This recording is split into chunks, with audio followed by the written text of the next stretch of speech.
One of the things that I know about myself is that, I am a driver. Like, you give me something, I'm like, I need to get it done. So there's one thing that I really talk about, which is neuroplasticity, which means that your brain has the capability to learn new things and unlearn new things.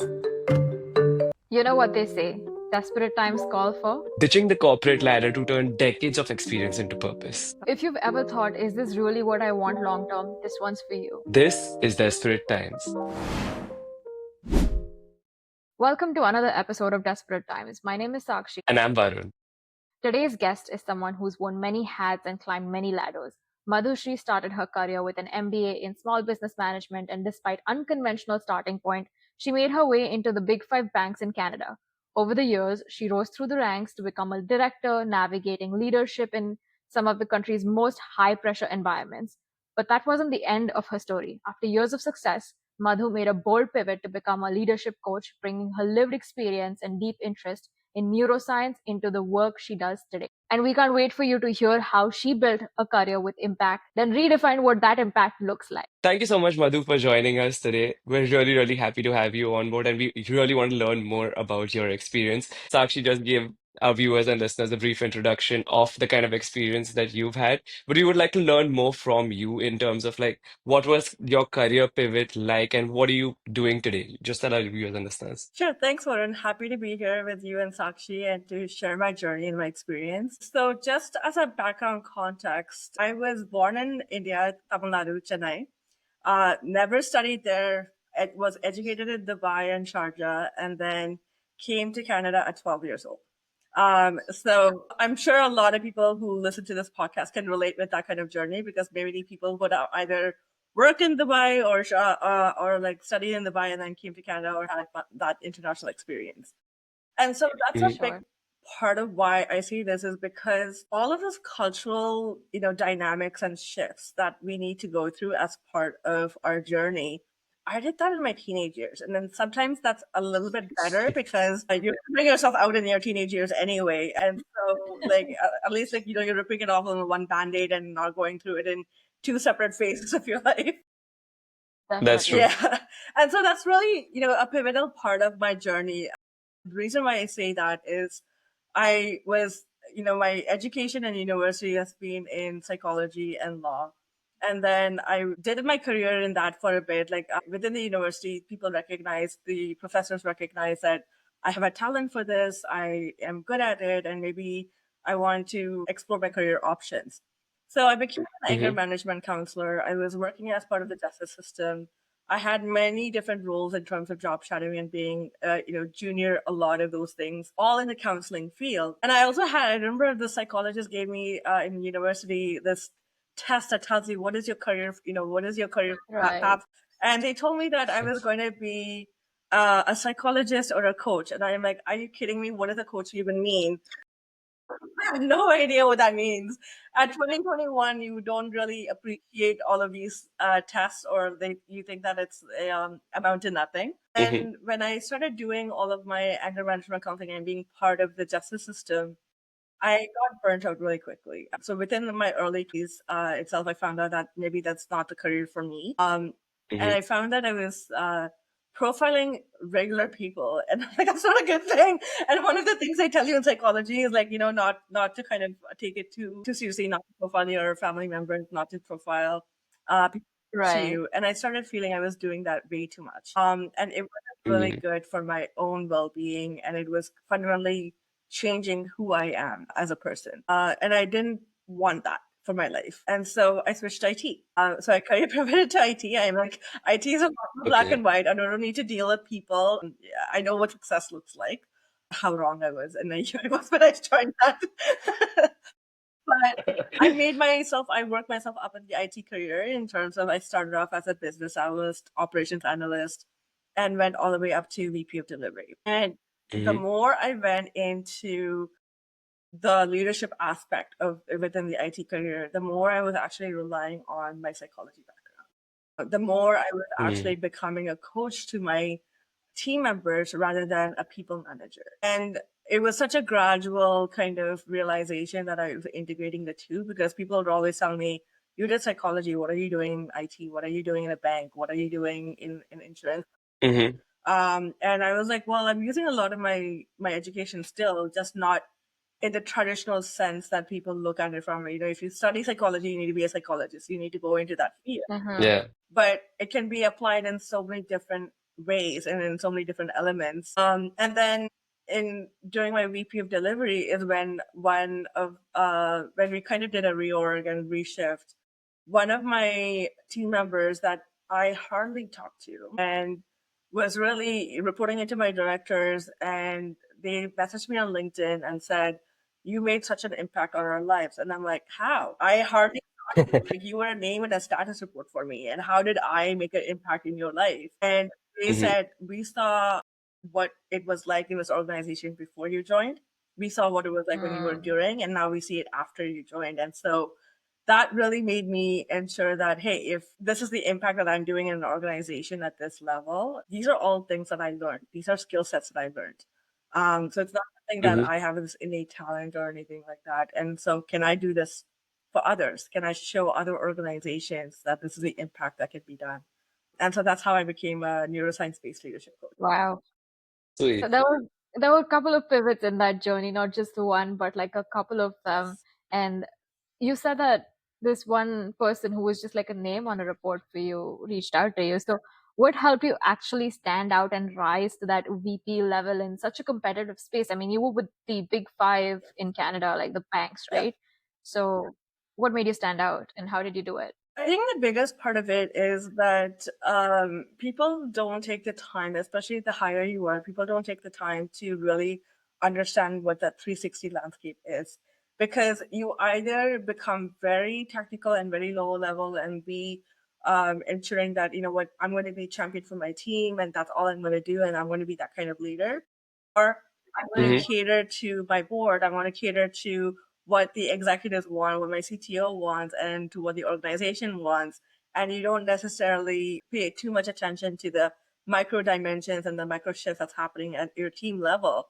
And so, what Mm-hmm. psychology teaches you is really how do you strike this balance? And how do you strike this balance with your personality? And so, one of the things that I know about myself is that, I am a driver. Like, you give me something, I'm like, I need to get it done. But that personality may not necessarily work for every single team member that is under my department. So I need to Mm-hmm. shift my core personality and how I either package things or communicate things in order to be able to motivate them to get to that outcome. My outcome doesn't necessarily Right. change, but how I communicate that, how I motivate them can change or should change as, 100%. as a leader. That's hard. Like that's a lot of introspection that you have to do as a person in order to get to Mm-hmm. that level and then say, how do I now scale it? So I can do it maybe if you're a director, you can maybe do it for 5 or 10 people that's under you. And now how do you do that to a department of 60, 100, 200? Mm-hmm. Now it's not just 2 or 3 personalities you have to deal with. You have to deal with multiple team cultures and individuals with Mm-hmm. these Sure. teams as well. For sure. And that skill is something that's super underrated. People don't realize it as much. It's something that even I find myself at work. Like every time I'm asked in an interview, being like, what's your strongest suit? I tend to like mention communication because what I even find myself doing in a team is that early on, I start identifying everyone's personalities and how I need to communicate with them.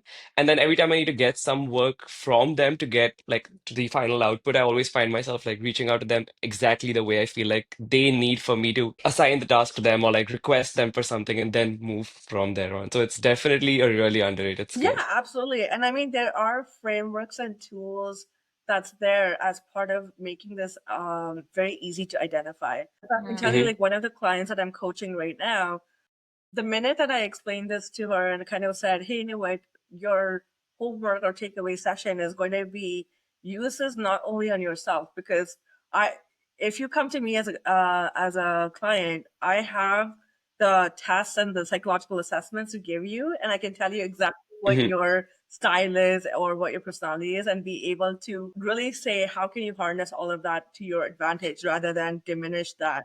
Right. And what does that look Mm-hmm. like to in terms of communication with your team, your leaders, and all of that stuff? But that's not enough for me. Like, how do you do this to yourself in your work environment? Because you can't go around giving Hmm. assessments to other people and kind of figuring that out. So you need like a quick mental shortcut to ensure that you're able to have that yourself as a toolkit. And so Hmm. I had a message last week and where my client texted me and said, "Oh my God, I've been using this. I'm finding so much and my work is getting so much better because I'm able to recognize these things." And so I'm like, "Oh my God, I'm so happy." Like that in itself is a success that you're able Hmm. to one, understand it and apply it immediately. And so that's really the power of like that coaching and kind of giving this on is that I'm not here to kind of, be here with you forever as part of the skill set. Once you have this, you can apply it in any number of situations. This question just pops in my head. How did you go from being a VP to a coach? Like, what planted that seed and sort of be like, okay, yeah, I am done with this and I need to apply my knowledge from whatever I've learned throughout these years to neuroscience coaching? It was a number of things. One of the things was that, like I said, like when I was kind of done with my VP of delivery stint, I really took a step back in terms of what is it that I wanted to do, what was going to be my next career pivot of sorts. And it came back to the question of what is my challenge? Like, what do I want to be challenged in? Hmm. Because I'm now at a point in that career where I'm like, you know what, I need to do something that's fulfilling. And I've had all of these Hmm. experiences and things like that. Sure, I could pivot to another industry, to pivot to another thing, or continue doing what I was doing. But I'm like, you know what, is that really challenging for me? So that was some like introspection that had to happen for myself. And what I realized is that I really love coaching. I came back to the fact that whether we call it coaching in an organization setting or not, I really loved inspiring people. I really loved helping people out. And so that was kind of going back to my core of what is it that gives me joy in life? What is it that makes me feel like this is not work. This is something that I want to do because, having your own business and having your own company, it's not easy work. For me, like 9 to 5 is a lot Hmm. easier than doing, Yeah. trying to do something on your own. People always think it's, Hmm. you get the freedom and everything like that when you do something on your own. There's a lot more to it than just Yeah, for get sure. that. But I don't really feel that as work. That's the key. Is that I don't really feel like what I'm doing is work. I truly enjoy what I'm doing. Definitely days Hmm. that I find like I'm tired or like I need a break. That's normal. Like that's just me. Like, that's just my body telling me that I'm working myself too hard and take a break and then come back to it. And then you feel a lot more refreshed and you feel like I feel that same joy again. And so I think that's one of Hmm. the things that I tell a lot of people who are trying in that pivoting moment is that what is that key thing that's going to bring you joy? And that's a hard thing for a lot of people to answer. And the reason why is Hmm. because they're like, I just need money.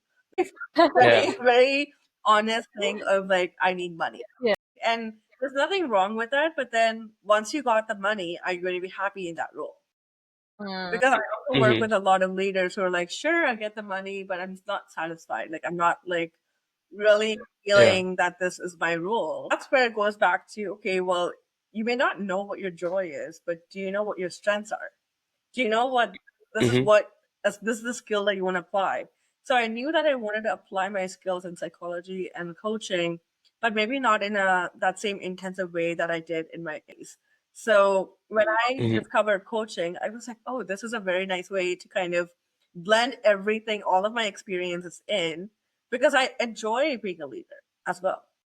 But then Hmm. everyone thinks that being a leader is having a title of VP, director, or head, or all of those things. And I'm like, why can't you be a leader in your own space? And so mm. Right. this is a way that I'm role modeling that as well. Sweet, sweet. I mean, I'm glad that you finally found, at least for now, that's something that's fulfilling you in what you're doing and like getting all your skills together in spite of all the pivots that you have had.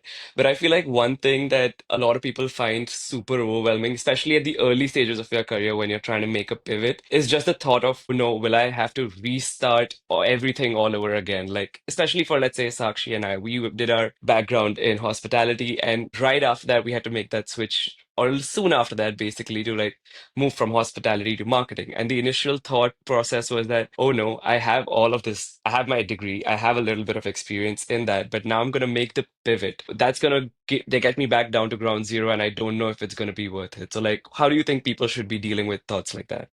I would say that those kind of thoughts are normal. So, like, don't be scared of those thoughts. I think that's the number one thing is that fear stops people from doing and achieving things that they want to do. And Mm-hmm. so the number one tip I can say to overcome fear is ask yourself, what's the worst that could happen? Make a plan for the worst and then continue on anyway. Hmm. And because once you continue on, then you're able to start having the thinking part of your brain because the amygdala is the one that's going to give you that fear and it's that instant fast reacting response.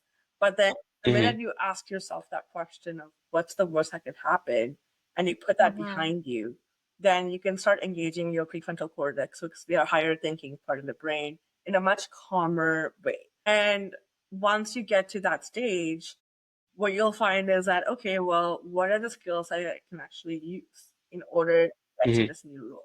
So just because you had something else doesn't mean you don't have transferable skills. But it's one, the next bigger hurdle that you have is identifying what those transferable skills are. So if I ask, again, clients or like such, I'm like, do you know what your transferable skills are? If you're in the beginning of the journey, you're like, I have no idea.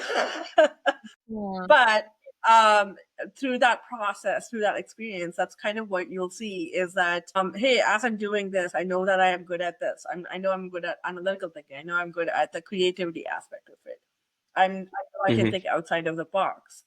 So once you've Mm-hmm. identified those transferable skills, the second part of it is how do you now package that and communicate that to show that value to that new organization? It's not Right. enough to just Right. identify your skills, but it's also a way to ensure that you're packaging it in the right way so that Hmm. the Mm-hmm. new employer can be like, yeah, I can see the skill set being valuable to my organization. Makes so much Makes sense. sense. And earlier you spoke about sort of, you know, transferable skills and recognizing them. And then you also spoke about how you have to, like, when you're making a pivot, you have to ask yourself that question whether that work is fulfilling to me when you do that pivot. So, how can people recognize sort of that ambition that it's no longer aligned with the purpose that you have in life or what you're doing? So, is there a way that people can recognize that pattern, or is just introspection? It's actually very simple. Like, I mean, introspection comes later on, right? But like the number one behavior that I often see is people are like, I want to quit my job tomorrow. Like the minute that you feel like that is that's your first cue, I would say. If when people are like, you know what, I hate my job, I'm gonna quit. Or every time you Mm, think about your job, you kind of have this tension in your physical body, Hmm. shoulders, right. and you don't feel like it. Those are all signs that you're maybe not doing something that's aligned to what you're supposed to be doing. But you don't necessarily know what as well. Like you know that Mm-hmm. this is not the right thing, but you don't necessarily know the what that you need to jump into. And I'll say that's where the coaching Mm-hmm. really helps because that's what we kind of really dive into. And a big part of coaching is that I'm not here to give you answers. I'm not here to say, hey, you know what, I think you should be, in IT, be a QA or be a project manager or anything like that. Coach Hmm. is really a thinking partner, and really bringing out things that you may not know about yourself. And so for me, when we go back to those transferable skills, if you don't know how to Mm-hmm. identify your transferable skills, that's what I'm there for as a coach to kind of to bring that out of that person. And once you identify that, then okay, now that you know this about yourself, how do you feel about it? Hmm. That's also an important question because people may not know that they had this innate skill. Hmm. So they'll be like, I didn't know, but like now that you've told me about it, I can kind of relate to it. I can see examples Mm, or instances that's made me relate to this. But maybe I didn't Hmm. have the right language, I didn't have the right label for that word. And those are the things that kind of come out as part of the coaching. Gotcha, gotcha. That makes a lot of sense. But and now I just want to learn a little more from your coaching experience itself. What do you feel is like the number one question, so to say, that people come up to you with, and how do you deal with that? That's really hard because there's a lot of different clients that I kind of cater to. So I have Mhm. individual clients as well as I have organizational clients as well. And so the needs are really hard in terms of what they want.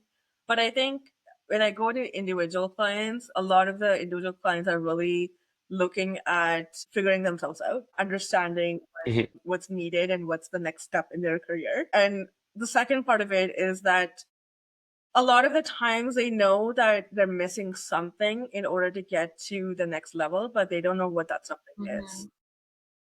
Mhm. And so that's kind of where I do like leadership 360 assessments as well, because they'll be like, okay, I want to get to a director level or I want to get to a VP level, but Mhm. I don't know why I'm getting passed on for this promotion multiple times. Mm. Or like I'm doing the work, but I'm not getting the recognition. And so a lot of the Gotcha. times, those things are because you're not realizing how other people perceive you. Right. Mm. So that's kind of the nature of how that coaching goes, is that you're telling me you want to do this. I have these assessments that's kind of giving me a guideline on what I think are the focus areas that we should be focusing on as part of our coaching session. And then as we're Mhm. interacting and talking, I'm noticing a lot of things about things and I'm kind of putting a 360 view together. And as part of those Mm. assessments, especially if it's leadership assessments, I do go out to people that you recommend that I go out to and kind of talk to them about, because I need to get a holistic picture of who you are Right. and what Mhm. people would know about you or what people perceive of you, and see if that's Mm-hmm. gelling with how you perceive yourself. And so if it's similar or dissimilar, then that's what we need Mm-hmm. to work on. That becomes the roadmap for coaching as part of that. Because someone will be like, oh, you know what? I feel I could be a great leader. I am this, this, and this. And then I'll be talking to someone else and they're like, yeah, they need to work on this, this, and this. Something's not adding up here. Exactly. And I mean that not adding up is what we kind of delve into, right? And a lot of that delving Mm-hmm. into goes into scenario based and me asking a lot of open-ended questions to kind of bring about, and that's also where I'll say it's more less psychology because I'm using the tools of psychology, but more of like my experience as a leader coming in, because under as a leader, I've been through that where people have said that, when I've had to do like 360 performance for for people who reported into me, I would have one perception of that employee, and then others will have a totally different perception of that employee. And so Mhm. that's completely normal in an organization. But there's absolutely ways that you can control that narrative as well. But you need to be conscious of being able to control that narrative. And that's kind of where again that coaching really helps. That's what we focus in on. Yeah, I mean, that sounds super interesting. And you touched a little bit on neuroscience earlier, and I have had the pleasure of listening to you talk about neuroscience in more depth. So I want our listeners and viewers to know as well, how does neuroscience and brain science essentially influence your coaching style and how you assess someone and, the 360 assessments that you're talking about? How do you fold that in? Yeah. So I mean a lot of those assessments are based on neuroscience. But another reason and how I use neuroscience is that when we do these assessments, people kind of take it as black and white. And so one of the things that I never do is Mhm. I never give the results of those assessments beforehand, because people will Makes start sense. Googling and like it's like the WebMD. Everyone like you think you have something, and people Google WebMD, and you think that you have the world of like under you because Yeah. that's what Google tells you. And at the Mm-hmm. end of the day, what did that get you is just more doubt and more frustration, not clarity. And Mhm. so for me, when I do these assessments, the goal of these assessments is bringing you clarity because your brain wants clarity. Like neuroscience tells you that your brain hates ambiguity. And Mhm. yet we are faced with it constantly in this world. So your brain wants certainty. We never get certainty in our world right now. So there's this constant conflict that's happening, and that's just one example. Mhm. There's so many different other conflicts that's happening, and so what neuroscience informs me is what does our brain really want? What does our brain really crave? Mhm. And what is the capability of our brain? So there's one thing that I really talk about, which is neuroplasticity, which means that your brain has the capability to learn new things and unlearn new things. Many of Mhm. us are actually practicing that on a daily basis. Debatable. Yeah, that's true. So, I mean, I recently learned to love gardening just because I have a big backyard. And I'm like, okay, we need to have flowers in the backyard and things like that. And as any gardener or homeowner knows, that you have to constantly kind of take out the weeds, pull out all of the dead, Yeah. flowers and the dead weeds, so that your garden becomes beautiful or at least presentable when people come over. Yeah. Mm-hmm. Your brain is just like that. You've connected a lot of synapses. Made a lot of connections. Not all of those Mm-hmm. connections are serving you right now or to the person who you are right now. So you actually need to prune them or get rid of them. But first, you need to identify what they are. And so once you identify and then remove them, the only way to remove them is to replace them with something new. So like one thing I've learned is that weeds never die. You just have to put another flower in it so that like you choke out the weeds. And our brain is actually the same way. So in order for you to unlearn something, you need to learn something new and replace that and make that into a habit. Mm. That's super Essentially, interesting. yeah. So your brain's essentially like a child. Like you give one thing to the child, and then you take that away. You have to replace it with something to, distract the Exactly. mind. Keep replacing it. If you don't, then it goes back to, what, this is too hard. I'm going to go back to the old habit, right? And it's like, Mm-hmm. so you're right that child analogy actually, because if you don't give a child a new toy, they're going to go back to the old toy. They're going to eat something that they Mm-hmm. shouldn't be eating.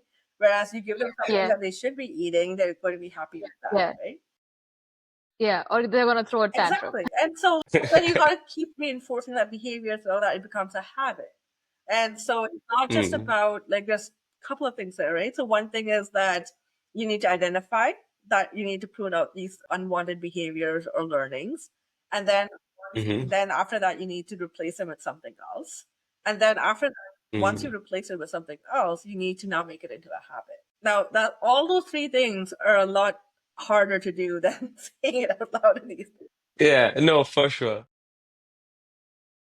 That's why But both wow, of us this, are thinking. yeah, like, yeah, I think you can literally see us processing this information in real time. But wow, that's super, super insightful. And now that I've learned this new information, I wonder what my brain is unlearning in the background. I have no idea.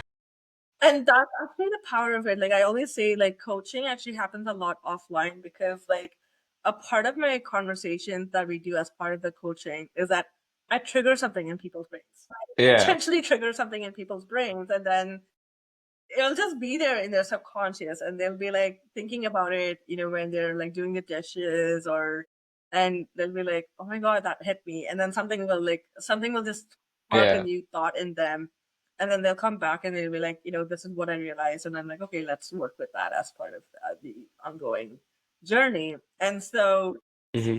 yeah, there are times when people are like, how did you do this? And I'm like, well, I kind of just intentionally triggered a part of your brain in order to do this. And so then going back to that question of how do I use neuroscience, I use this neuroscience in this way. The other way that I use it as well is I actually like bring my clients along in the journey. So not to Hmm. be the psychology professor that you need to know everything about your brain, but you need to know enough in order to understand what is the change or the outcome that you want.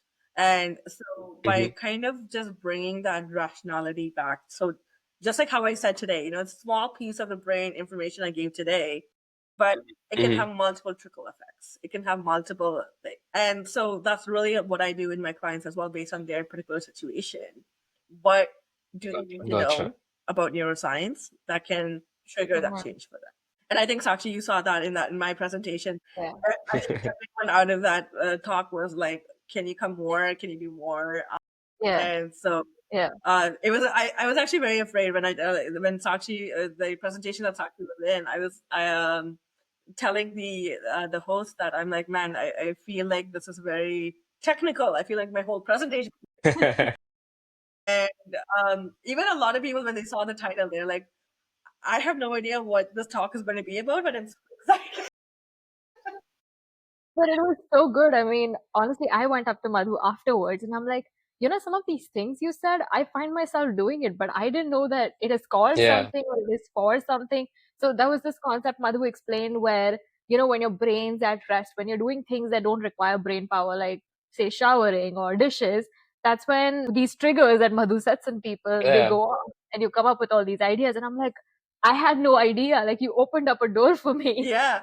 And so that's called the default mode network, or DMN for short. That's kind of where a part of our brain, we need our brain to rest. We need our brain to not constantly be thinking about things. Uh, but Mm-hmm. again, our world doesn't allow that for our brain to do. We're always constantly Yeah. thinking about different things. And so Mm-hmm. this is where, daydreaming is actually a good thing, because daydreaming to allows your brain to connect random thoughts together and then like on Mm-hmm. something else. And so when you're again doing your dishes or showering or whatever, you're not really thinking about that one problem, but then that Mhm. idea will come to you because your brain has kind of connected, had time to think about it and connected subconsciously. Now it's just Mm-hmm. bringing it up to the conscious. And since you mentioned, and we went a little over about how there's always like this bunch of uncertainty in the world, your brain doesn't really always have that time to process these things as much. But now that you're on Desperate Times podcast, I have to ask you, what is one situation in your life where you kind of were when you processing and things and you were like, okay, I feel like these are desperate times for me. How did you kind of navigate that situation? Um, you know what? I think a big part of that was have being a contractor was always very stressful for me. Because one of the things that I think many people will be relating to is that I've always had this independent streak. I didn't want to be dependent on anyone. I didn't want to be dependent on parents for money. I didn't want to be, I wanted to do everything by myself and um be alone. So no matter like people are like, oh, you have these safety nets. That was like I'm like, no, there's no safety net in my mind. I need to do everything on my Mm-hmm. own and be figuring it out. And so losing a job or having a layoff, whether it be because organizational shifts, doesn't matter. Mm-hmm. It's still pretty traumatic in terms of like, what are you going to do now?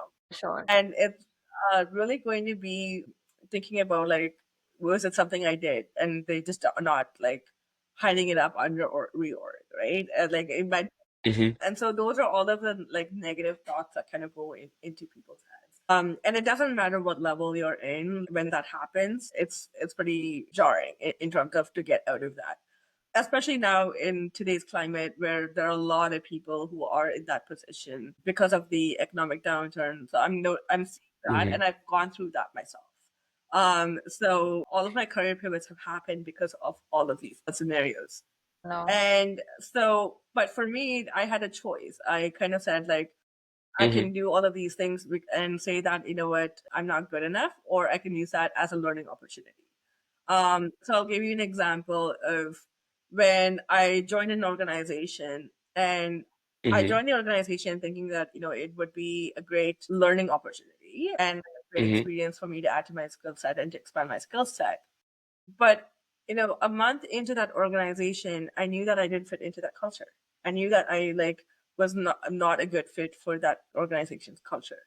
But I still kept on for another year, not knowing Mm-hmm. I was not a fit for that culture. And Yeah. so and so for me, like that was another kind of like frustration point, right? Where I am just like, why am I doing this to myself?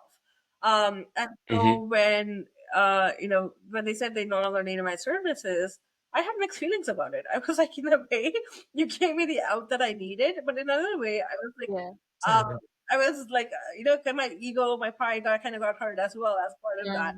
Mm. But I will never say that it was a bad experience because Mm-hmm. I gained a lot of information. Like when I go back to thinking back about why did I join that organization in the first place, it was Mm-hmm. because I wanted to expand my skill set, and it was because I wanted to grow.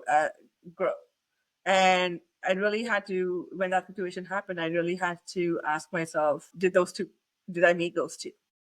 So sometimes by Mm-hmm. Mm. meeting those two doesn't mean that you're going to have a stable and secure employment as part of that. Growth happens when you're out of your Right. comfort zone. Um, For sure. and so that was something that like I took to the heart. And so one of the things, no matter I say, a lot of my clients will say, Mother, it's easy for you to say that. And I say, no, not really, because I've been in those shoes. I'm saying these things Yeah. as a human, gone through all of those experiences. I've gone through those same things. But I'm also saying that I've had to reframe how I look at those experiences. Because I could have easily Mm-hmm. said, you know what, that company sucked. Made it all about that company and everything like that. That's not necessarily true. It just wasn't for me. And that was Yeah. and so I think that's kind of where you go in and you really have to introspect about all of those things. And once you do that, you're actually more better off. You're like, you know what, I learned so much more than I went into that. And at the end of the day, like, just trust the process that if you've gone through this journey, it's because you needed to go through that journey in Yeah. order to get to something better. And I know, like, and I say that as a coach and as a human being gone through all of these things. And you can speak more from your experiences, right? Like as you get older, you go through these things, and you rightly mentioned that being a VP and corporate and everything does lend to a lot of the knowledge that you apply in your coaching as well now. So have you seen some patterns in leaders, who burn out, and like is there a pattern? And then what makes a good leader in today's world? Okay, very good question.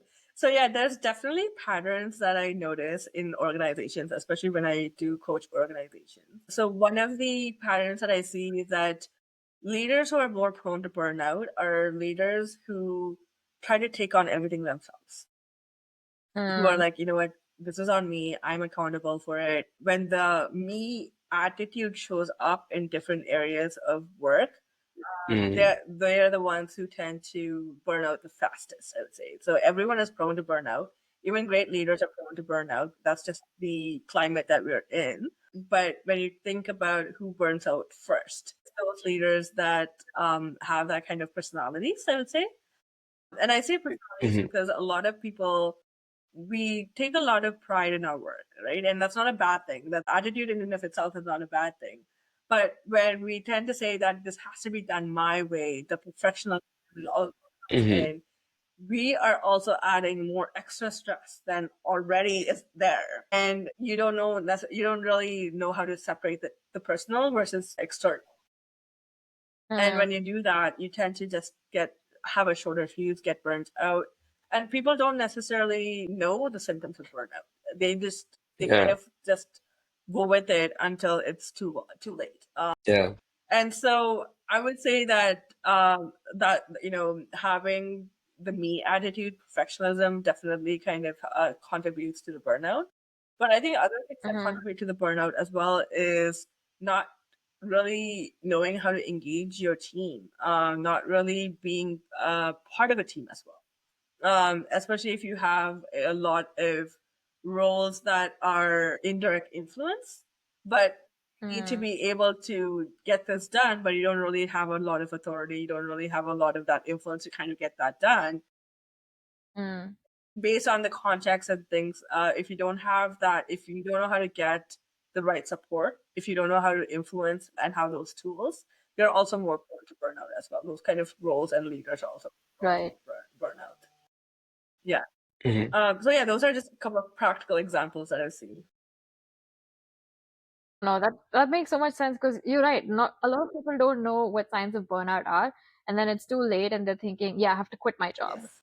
But Yeah. they went through those stages of burnout, but they've missed it, Yeah. right? And they Hmm. just arrive at the last stage and be like, "Yeah, I'm out." Yeah. This is something I think, Sakshi, that even you and I have mentioned in our other episodes where about we've had two episodes about us talking about why we quit our first job, and this is kind of exactly what led to it, where we just had a whole bunch of burnout, did not realize how we were getting there, and then it was just like, okay, that's it, gotta get out. Yep.